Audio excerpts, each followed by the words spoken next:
Well, hello everyone. Welcome to the Unity of Claremont Sunday lesson for September the 20th, 2020.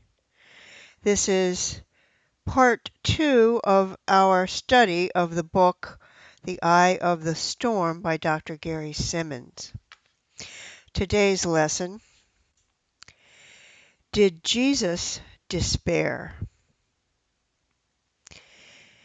In the 27th chapter of Matthew, the Gospel writer records that just before his death on the cross, Jesus cried out, Eli, Eli, lema sabachthani, which means, my God, why have you forsaken me? This passage from Scripture is very often quoted, but I think very often not understood. The words Jesus spoke are actually the Hebrew version of Psalm 22. The everyday language in Palestine in Jesus' time was Aramaic. Many of us memorize the words of the 23rd Psalm as children, "The Lord is my shepherd." But the Jews in Jesus' day often knew many of the Psalms by heart. After all, the Psalms were the words in their hymn books, the songs they sang in the temple and in the synagogues. And of course, they would have been sung or recited in Hebrew.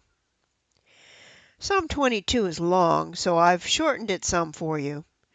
But here are the pertinent parts. My God, why have you forsaken me? Why are you so far from saving me, so far from my cries of anguish? My God, I cry out by day, but you do not answer, by night, and I find no rest. Yet you are enthroned as the Holy One. You are the one Israel praises. In you our ancestors put their trust. They trusted, and you delivered them.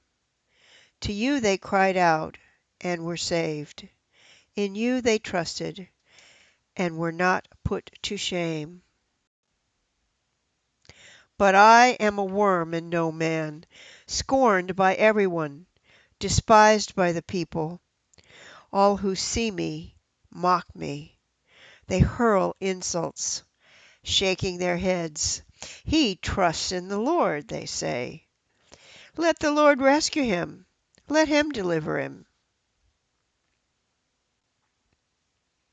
Yet you brought me out of the womb. You made me trust in you, even at my mother's breast. From birth I was cast on you. From my mother's womb you have been my God. Do not be far from me, for trouble is near. Many bulls surround me, strong bulls encircle me. Roaring lions that tear their prey open their mouths wide against me. I am poured out like water, and all my bones are out of joint. My heart has turned to wax. It has melted within me. My mouth is dried up like a potsherd, and my tongue sticks to the roof of my mouth.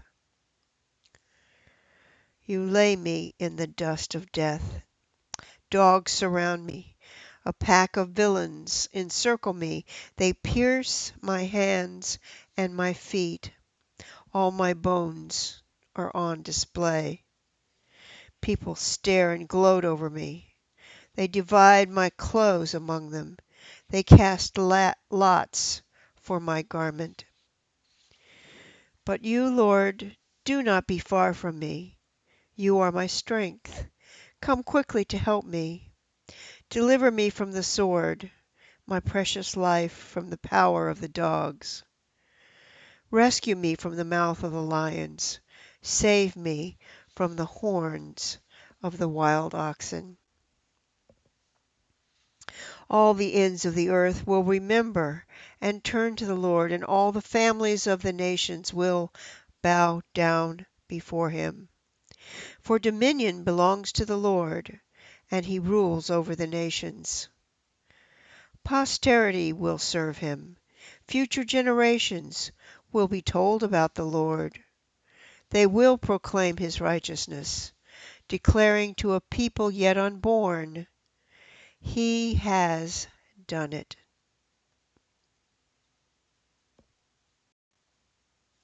As you can see, while the psalm begins in despair, it ends in hope and praise.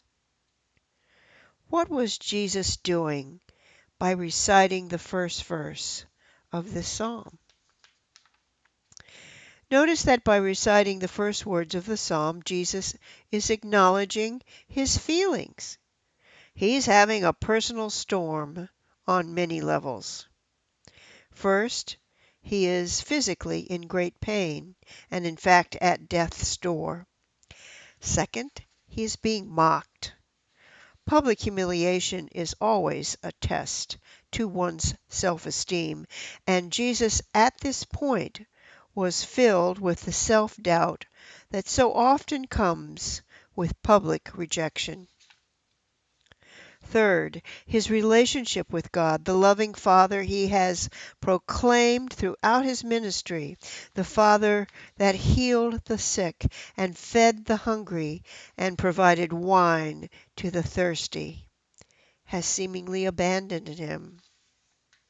He's ready to give up. He's on the verge of deciding to just die, get it over with. I quit. I'm done with you, God, because you're done with me. I'm out of here.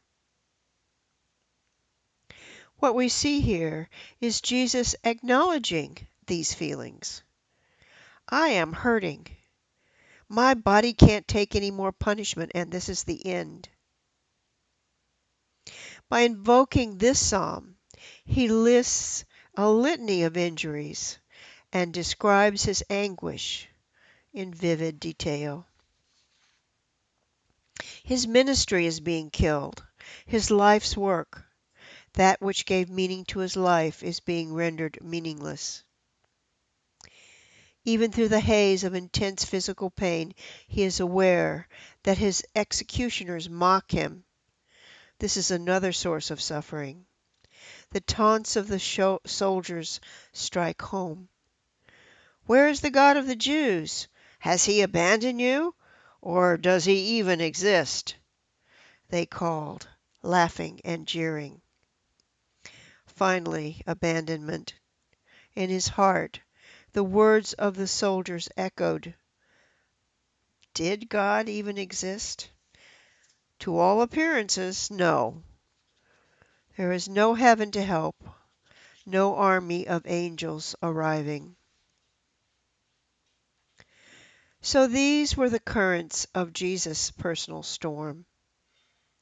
As we progress through the eye of the storm, the different forces at work in a storm will be explained, and we'll learn more about how to recognize and deal with them. But for the time being, we note that Jesus' acknowledgement of his storm is in the context of a prayer. The first words are, my God, my God. Even from the blackest depths of the dark night of the soul, he viewed his storms of hurt, embarrassment, and despair from his center, so that he could acknowledge, heal, and release. He was practicing what he taught when he said, agree with your enemy quickly. The enemy is always the storm. He acknowledged his physical, emotional, and spiritual pain so that it could be healed and released. This is what unity is teaching with the famous phrase, which we've all heard many times, let go and let God. After dealing with the forces causing the storms, he was healed. so that he was able to say, at last, "Father, into your hands I commend my spirit." It takes a lot of effort to stuff our feelings, draining our emotional energy. By acknowledging, healing, and releasing the forces which cause our storms, we can cease to struggle with them, leaving more resources to do the right thing. There's a story told about Saint Teresa of Avila, a famous 16th century mystic, a Carmelite nun who took on the task of reforming the Carmelite order, which had become lax and worldly in its spiritual practice. She traveled throughout Spain, founding new reformed convents, naming the new order the Discalced Carmelites. That order still flourishes throughout the world today. On one of her trips, the wagon which was transporting her was caught in a storm, and the road became so muddy that one of the wagon wheels broke, forcing her and her driver to proceed on foot, carrying their baggage, slogging through the mud in the freezing rain. Surveying her situation, she looked up to heaven. "If this is the way you treat your friends, no wonder you have so few." The surprising and wonderful thing about this story is the idea of a saint being angry with God and telling him so. She was angry. She knew she was angry. But she was not in conflict about her anger. She saw it, accepted it. It's as if she said, "Okay, I'm angry. I admit it." And she immediately went to God with her anger. Judgmental thoughts had arisen in her mind. She admitted this as well. "I have devoted my life to God. I am going on this journey to do God's will, and this is what I get?" Yes, she was having judgmental thoughts, and she acknowledged them. "Here I am, a consecrated nun, and I'm having judgmental thoughts. In fact, I'm actually judging God." But note that she turned her thoughts and feelings into a prayer. She didn't bury them. She didn't stuff them because they threatened her self-image. "Okay, God, this is what I'm experiencing, and these are the thoughts I'm having, and these are the painful emotions that go with those thoughts." She just let it all hang out. Saint Teresa was ready to be healed. She took her personal conflicts into the presence of love where they could be dissolved, and then she could let them go. Any challenge can be thought of as a storm. Last week I asked you to make a list of your daily storms every night. This practice may have been totally new to you because as true students, we're encouraged to always affirm the good, see the all-good God in every situation, and maintain an attitude of gratitude, all of which is a wonderful way to live. However, like Saint Teresa of Avila, and yes, even like Jesus, our way shower, we still have storms. Storms which may seem to be external, but in fact are always internal. Affirmations of truth and gratitude are not enough to calm these storms. They must be acknowledged, healed, and released. Hurricane Sally just dumped up to 35 inches of water on parts of Florida, Alabama, and Louisiana. Every news broadcast showed a reporter in waterproof gear, standing in the wind and rain, struggling to report the news without being blown over. I've often wondered why this performance is always demanded by the networks. Why can't they let the reporter broadcast from some safe location? Just tell us the wind speed and show the flooded streets and the trees whipping violently back and forth. The TV networks can't make a profit unless they connect emotionally with their audience.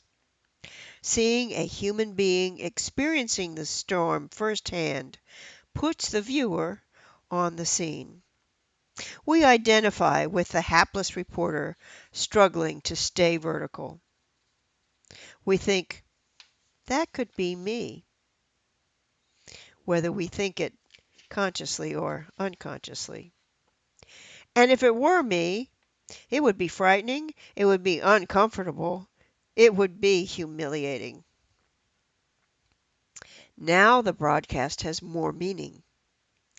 It is the meaning that gives our thoughts emotional punch.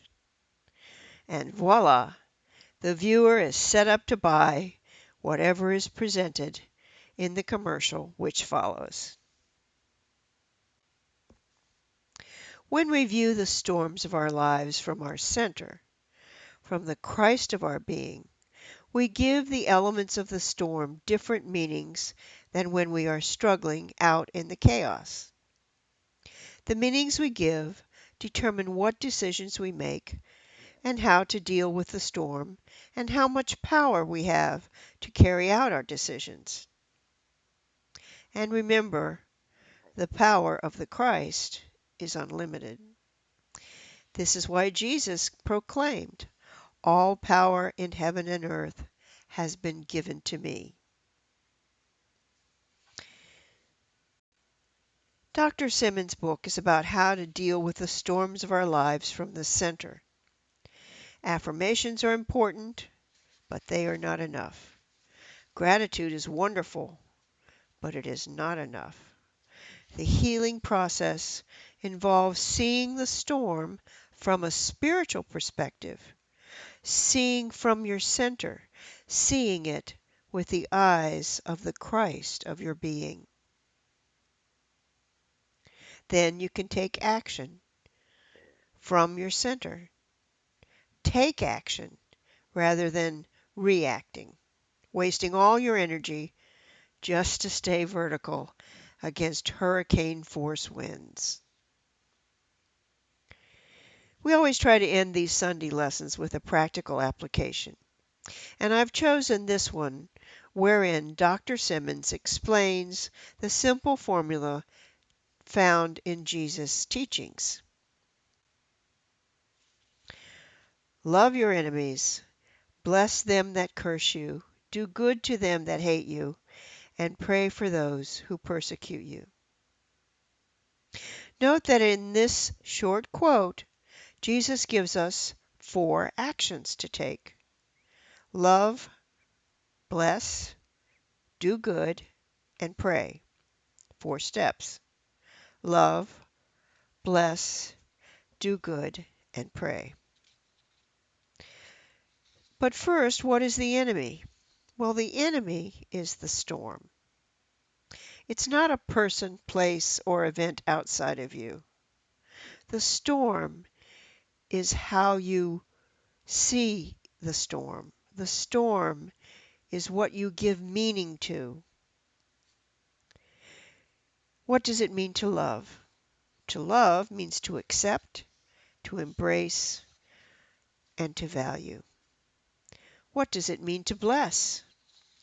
To bless means to endow something or someone with the capacity to be good in your life.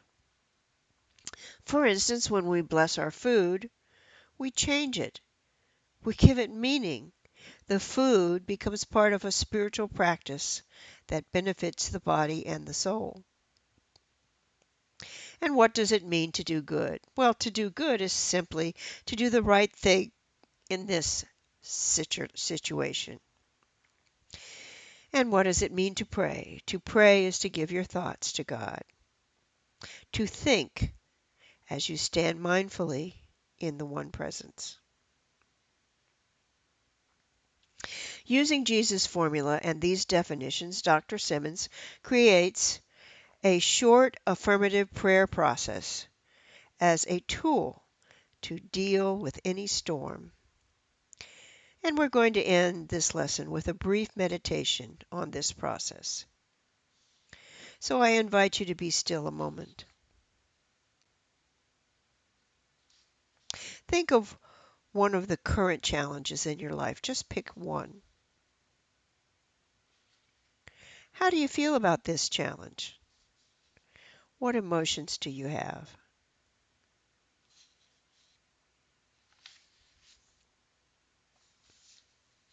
Do you have guilty feelings about the feelings connected with this challenge, which you think are not appropriate? Are you ashamed that you are angry or afraid or doubtful? Having noticed every interior aspect of your challenge, we can now heal it by taking it into the one presence. So as I slowly read this prayer practice, I invite you to repeat each phrase silently to yourself. I am now centered in the Christ of my being, knowing that I am whole, perfect, and complete.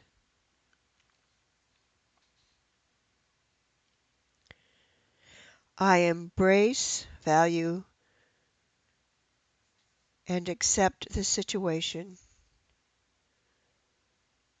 as a growth opportunity. Using my faith power, I bless it and declare it to be for the good of all.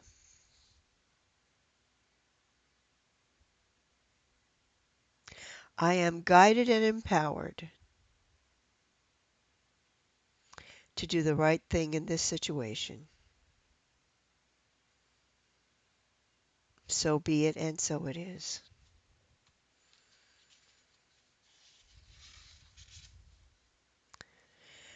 I encourage you to keep a copy of this powerful prayer practice handy.